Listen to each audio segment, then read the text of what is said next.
Suomalainen Safera on markkinoiden tyylikkäin ja tehokkain liesiturvaratkaisu, joka sopii kaikkiin koteihin ja kaikille käyttäjille.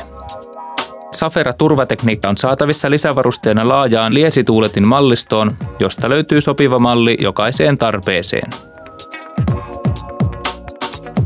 Safera-turvatekniikan käyttö on helppoa, sillä se ohjaa käyttäjää vaaratilanteessa.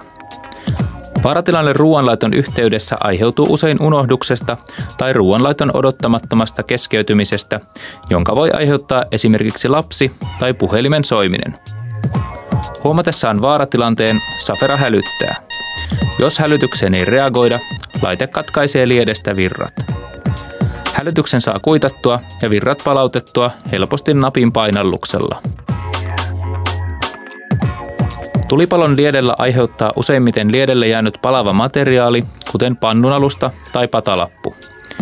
Vaarallisimmat tilanteet aiheuttaa kuitenkin ruoanlaitossa käytetty öljy tai rasva. Jos öljy kuumenee riittävästi, se syttyy itsestään palamaan. Tehokkailla induktioliesillä tämä voi tapahtua muutamissa minuuteissa. Tällaisessa tilanteessa virrankatkaisu ei riitä pysäyttämään paloa, vaan tarvitaan sammutus. Safera sammuttaa palot tehokkaasti ja siististi rasvapaloihin tarkoitetulla nestesammutuksella. Usein vaaratilanteen aiheuttaa lapsi tai kotieläin. Lapsi voi käännellä lieden kytkimiä tai kotieläin voi tavoitella liedellä tuoksuvaa ruokaa. Tällaiset vahingot ehkäisee Saferan lapsilukko.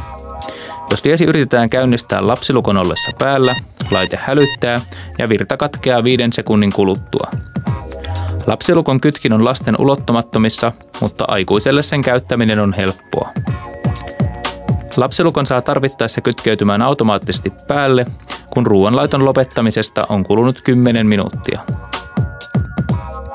Safera toimii kaikkien enintään 60 senttiä leveiden sähköliesien kanssa, eikä sen asentaminen eroa tavallisen liesituulettimen asentamisesta. Safera on laadukas kotimainen avainlipputuote, jonka hankkijan on mahdollista saada alennusta koti-irtaimistovakuutuksesta.